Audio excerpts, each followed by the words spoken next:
Yo, halo guys, sebelum gua lanjutin ke pembahasannya, gua nggak bosen-bosen ngingetin ke kalian dulu, yuk dukung dulu channel ini dengan pencet tombol subscribe dan loncengnya di bawah ini, agar kalian tidak ketinggalan update dari channel ini. Dan juga like dan share ke kawan-kawan kalian, biar di channel ini semakin dikenal banyak orang. Pastinya dukungan dari kalian sangat gua butuhin, untuk ngebuat gua terus semangat dan terus update ke depannya. Oke, kalau gitu, kita langsung lanjut aja ke pembahasannya.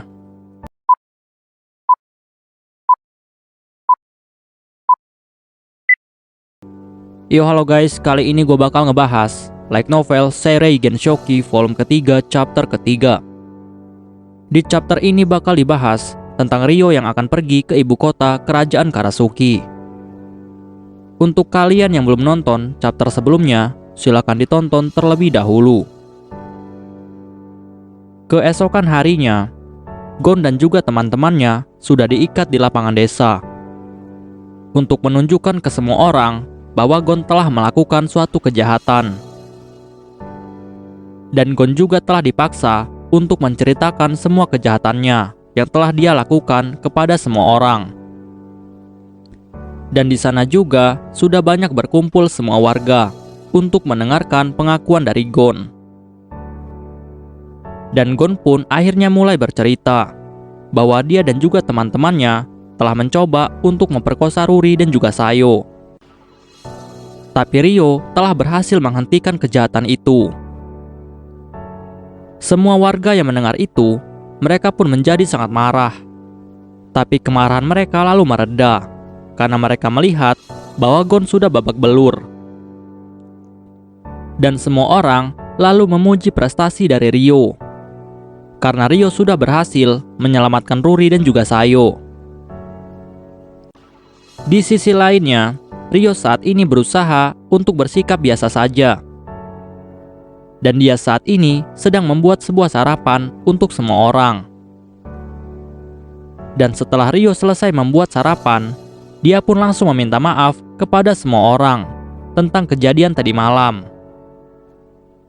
Dan Ryo mengakui bahwa dia sudah kehilangan kendali atas dirinya dan hampir saja membunuh Gon. Tapi Yuba langsung membantah hal itu.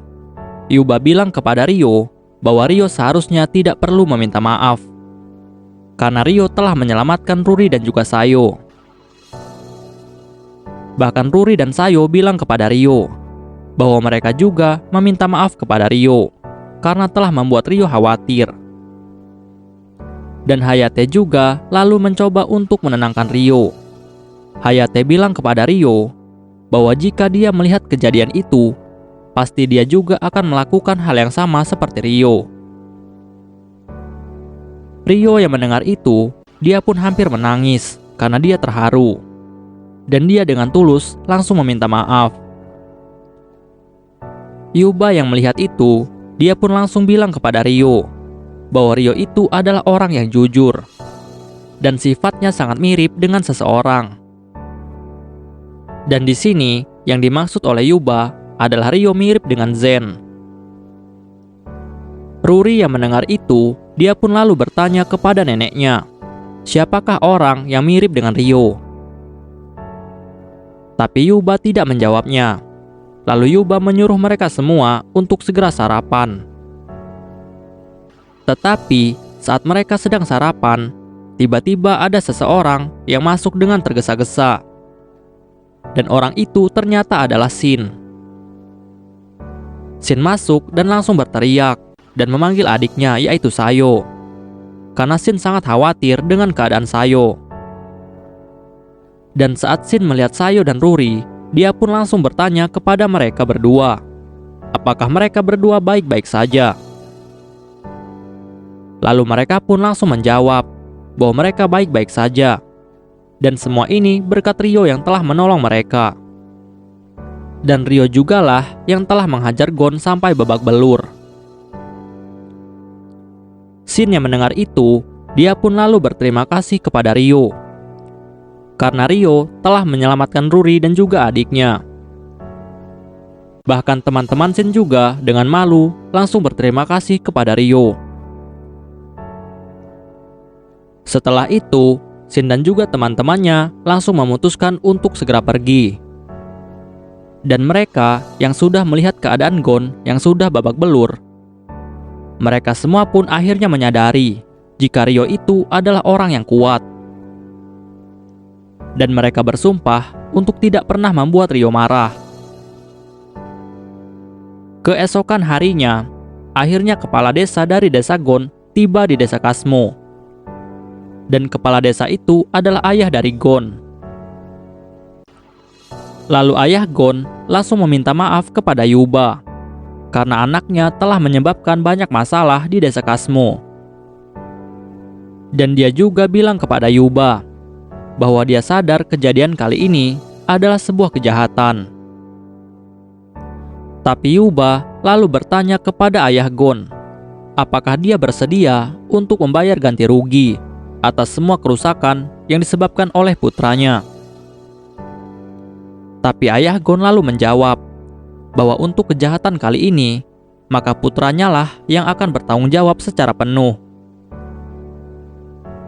Lalu Yuba memberitahu ayah Gon bahwa Gon nantinya akan dibawa ke ibu kota. Dan di sana dia akan menerima hukuman dengan dijadikan sebagai budak.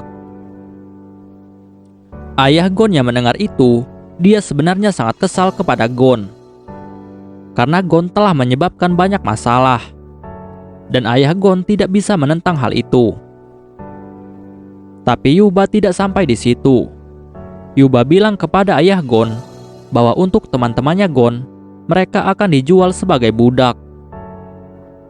Dan uang hasil penjualannya akan dijadikan untuk membayar ganti rugi kepada desa Kasmo. Tapi ayah Gon lalu bilang bahwa hal itu sulit untuk dilakukan. Karena orang yang akan menjadi budak harus setuju untuk dijadikan budak.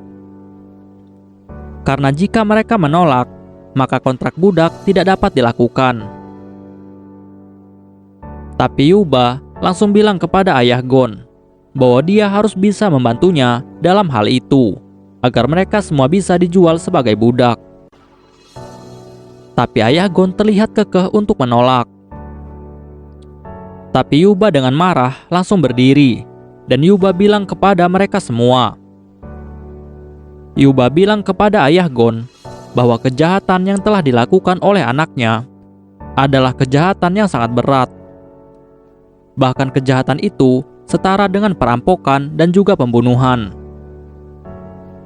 Dan kejahatan yang telah dilakukan oleh Gon, hal itu telah menyebabkan luka batin kepada cucunya. Dan jika ayah Gon terus menolak, maka dengan terpaksa Yuba akan melimpahkan semua kesalahan kepada desa Gon. Ayah Gon yang mendengar itu, dia pun hanya bisa terdiam. Bahkan Yuba juga memberitahu ayah Gon jika semua barang-barang dagangan yang dibawa oleh Gon telah disita. Dan barang itu baru akan dikembalikan jika desa Gon telah membayar semua ganti rugi. Ayah Gon yang mendengar itu, dia pun menjadi sangat kesal. Dan dia lalu menuduh Yuba jika Yuba telah melakukan perampokan. Tapi Hayate langsung membantah hal itu. Hayate bilang kepada ayah Gon bahwa kerajaan tidak akan mempermasalahkan hal ini. Ayah Gon yang mendengar itu, dia pun akhirnya tidak punya pilihan selain setuju untuk menjadikan anak-anak mereka sebagai budak untuk bertanggung jawab. Saat diskusi selesai, Ryo pun saat ini sedang mengunjungi makam kedua orang tuanya. Dan di sana, Ryo pun lalu bercerita di depan makam mereka berdua bahwa saat itu dia sangat marah dan telah kehilangan kendali atas dirinya. Dan hampir saja dia membunuh Gon. Dan semua itu terjadi karena Ryo mengingat tentang seorang penjahat laki-laki yang telah membunuh ibunya. Dan sampai saat ini, Ryo masih ingat bahwa nama penjahat itu adalah Lucius. Dan saat Ryo mengingat nama itu, lalu tiba-tiba aura pekat keluar dari tubuh Ryo. Dan aura itu adalah aura membunuh. Dan semua aura itu tertuju kepada Lucius. Tapi di sini, Ryo pun lalu menyadari jika niat balas dendamnya sedikit memudar. Semua itu dikarenakan kehadiran seorang jiwa manusia di dalam diri Ryo. Dan jiwa manusia itu adalah jiwa dari Haruto. Dan di sini, Ryo sebenarnya sangat ingin balas dendam. Tetapi jiwa Haruto yang ada di dalam dirinya sangat menentang hal itu. Bahkan jiwa Haruto memberitahunya bahwa tidak ada artinya balas dendam. Bahkan ibunya sendiri tidak akan mengizinkan hal itu. Lalu Ryo pun akhirnya berpikir bahwa karena alasan inilah akhirnya dia mencoba untuk menahan dirinya dan menjadi orang yang baik dan jujur. Tapi karena kejadian kali ini, Ryo pun akhirnya menyadari jika manusia itu memiliki sifatnya masing-masing. Ada yang baik dan juga ada yang egois. Bahkan banyak manusia yang saling memanfaatkan satu sama lain. Dan Ryo telah berusaha untuk menjadi orang yang naif. Tapi kejadian kali ini telah berhasil membangkitkan karakter Ryo yang sebenarnya. Dan Ryo pun akhirnya memutuskan untuk tidak menjadi orang yang naif. Dan dia akan menerima dirinya yang saat ini.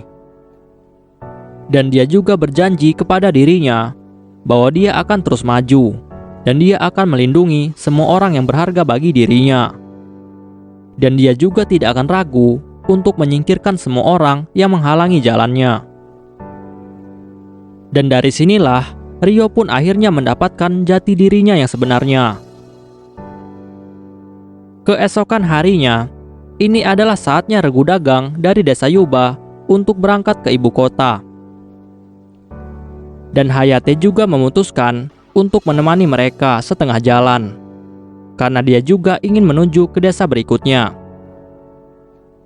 Tetapi sebelum berangkat, Yuba lalu memberikan sebuah surat kepada Hayate. Dan Yuba bilang kepada Hayate bahwa Hayate harus memberikan surat ini kepada ayahnya, yaitu Tuan Goki. Dan Hayate yang mendengar itu, Hayate pun lalu berjanji kepada Yuba bahwa dia akan segera memberikan surat itu kepada ayahnya. Lalu setelah itu, Yuba pun mencoba untuk menggoda Hayate. Yuba bilang kepada Hayate bahwa Ruri sudah cukup umur untuk menikah. Dan Yuba menyuruh Hayate untuk datang lagi ke desanya sebelum Ruri menikah dengan orang lain. Hayate yang mendengar itu, dia pun sedikit agak tersipu. Tapi Hayate sadar bahwa itu adalah umpan dari Yuba. Di sisi lainnya, saat ini Ryo telah bersiap-siap untuk pergi bersama dengan regu pedagang. Karena dia telah diberikan tugas oleh Yuba untuk menjadi pengawal. Dan saat ini, Ryo telah memakai semua perlengkapan miliknya. Dan dalam regu perdagangan kali ini, ternyata Sayo dan juga Shin ikut sebagai regu dalam perdagangan. Sedangkan ketua regu ini adalah Dola. Dan akhirnya mereka pun mulai berangkat ke ibu kota. Dan tidak lama, akhirnya Hayate pun harus berpisah dengan rombongan, karena dia akan menuju ke desa yang lain. Dan saat ini mereka pun akhirnya berpisah, dan rombongan Ryo melanjutkan perjalanan. Dan setelah beberapa hari berlalu, akhirnya rombongan Ryo dan juga yang lain telah sampai di ibu kota kerajaan Karasuki. Dan Ryo melihat bahwa kerajaan Karasuki memiliki banyak bangunan yang sangat besar. Bahkan Ryo tahu bahwa Karasuki ini ternyata adalah sebuah kerajaan yang bergaya Jepang. Dan ibu kota ini dihuni sekitar 10.000 orang, yang membuat ibu kota ini sangatlah ramai. Dan mereka pun akhirnya menuju sebuah penginapan, karena mereka akan menginap selama beberapa hari.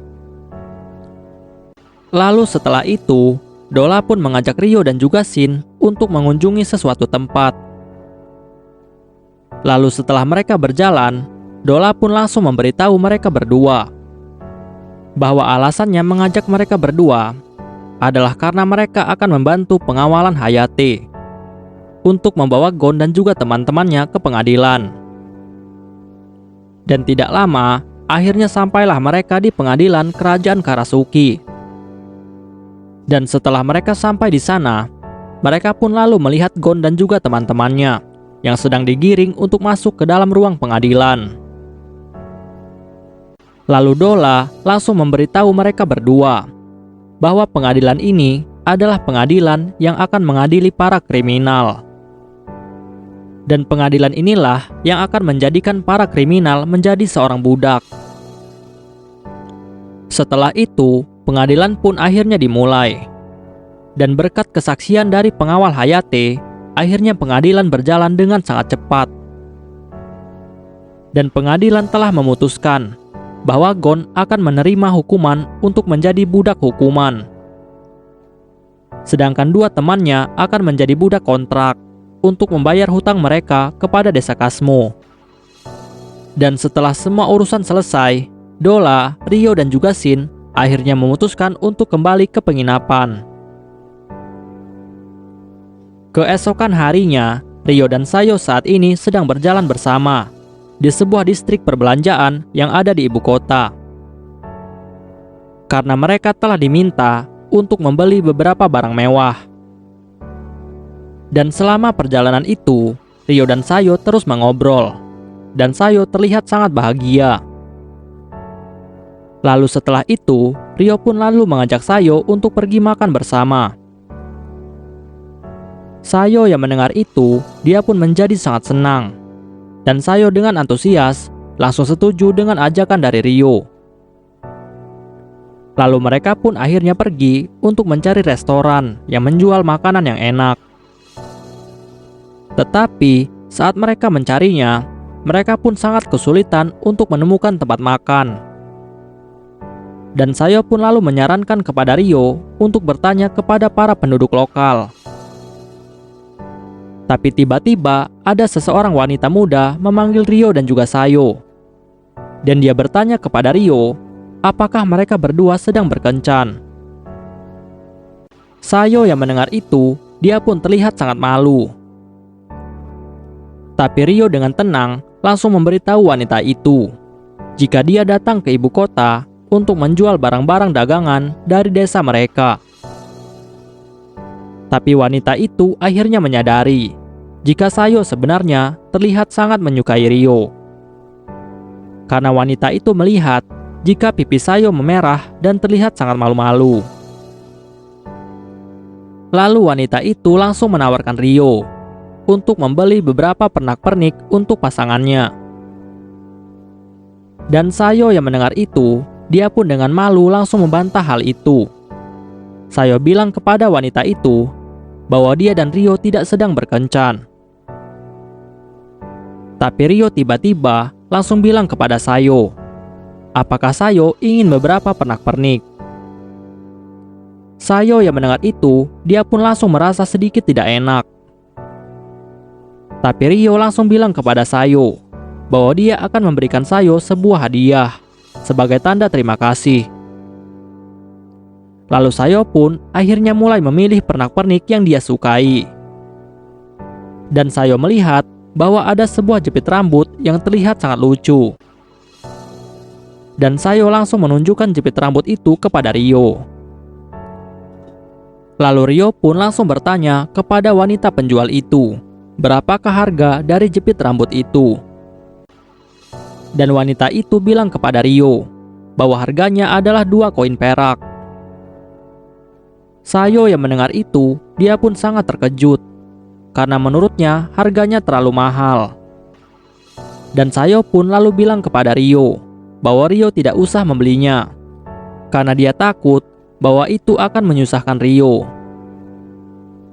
Tapi Ryo bilang kepada Sayo bahwa dia tidak keberatan dengan hal itu dan dia ingin membelinya untuk Sayo. Dan setelah Ryo membelikan jepit rambut itu, dia pun langsung memakaikannya kepada Sayo. Dan awalnya Sayo ragu untuk menerimanya karena barang itu cukup mahal baginya. Dan Ryo tersenyum dan langsung memakaikannya kepada Sayo. Lalu setelah itu, Sayo pun menjadi sangat senang. Dan Sayo langsung berterima kasih kepada Ryo. Lalu setelah itu, wanita pedagang itu pun langsung memberitahu Rio sesuatu. Dia bilang kepada Rio bahwa ada sebuah tempat makan di arah depan.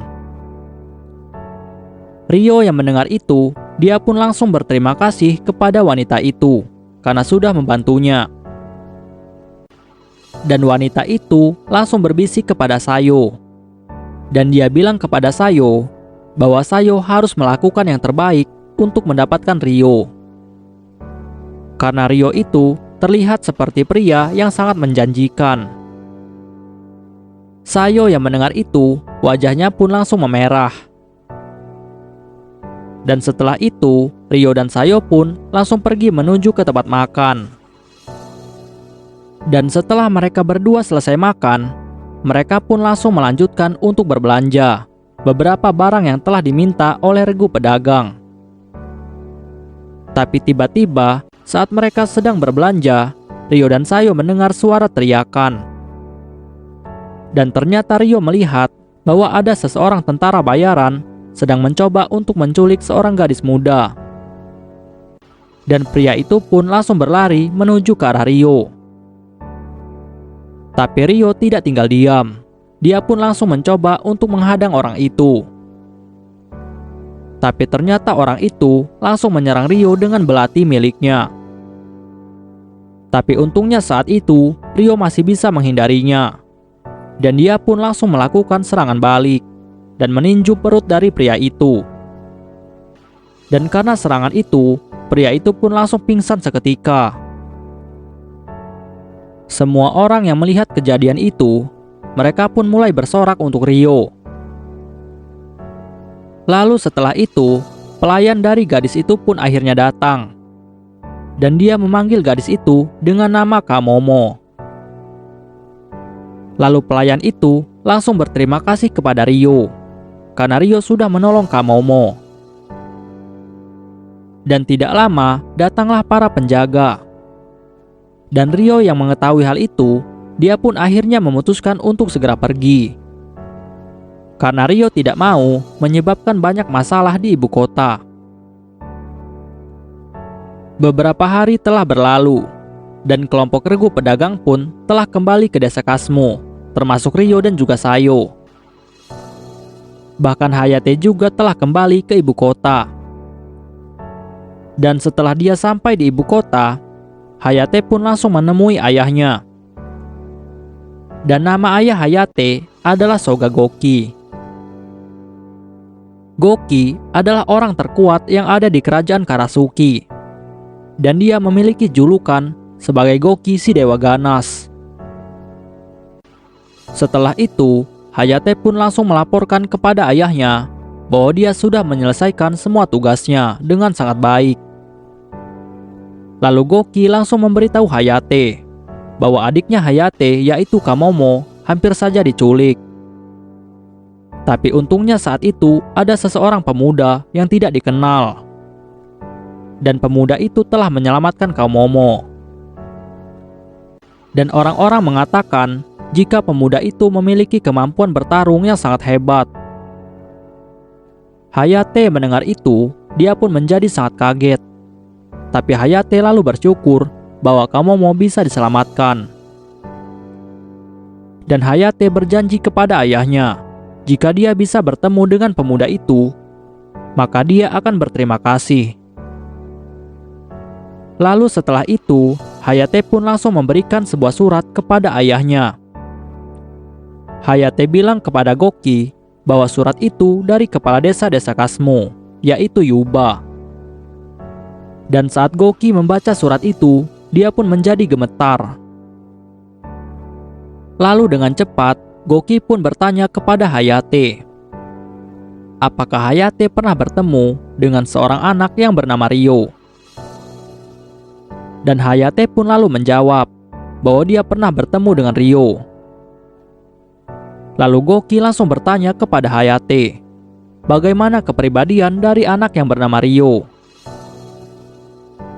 Dan Hayate pun langsung memberitahu ayahnya bahwa Rio itu memiliki sifat yang sangat baik, lembut dan juga sopan. Dan Rio juga memiliki kemampuan bela diri yang sangat baik. Dan saat ini, Ryo tinggal bersama dengan Yuba. Goki yang mendengar itu, dia pun langsung tertawa. Lalu Goki bilang kepada Hayate bahwa dia akan pergi sebentar bersama dengan Kayoko. Dan Goki menyuruh Hayate untuk menjaga rumah bersama dengan Kamomo. Hayate yang mendengar itu, sebenarnya dia masih bingung tentang apa yang akan dilakukan oleh ayahnya. Tapi ayahnya saat itu langsung pergi meninggalkan Hayate. Oke guys, pembahasan kita di chapter kali ini selesai sampai di sini dulu, dan kita bakal lanjut lagi di chapter selanjutnya. See you next time. Bye bye.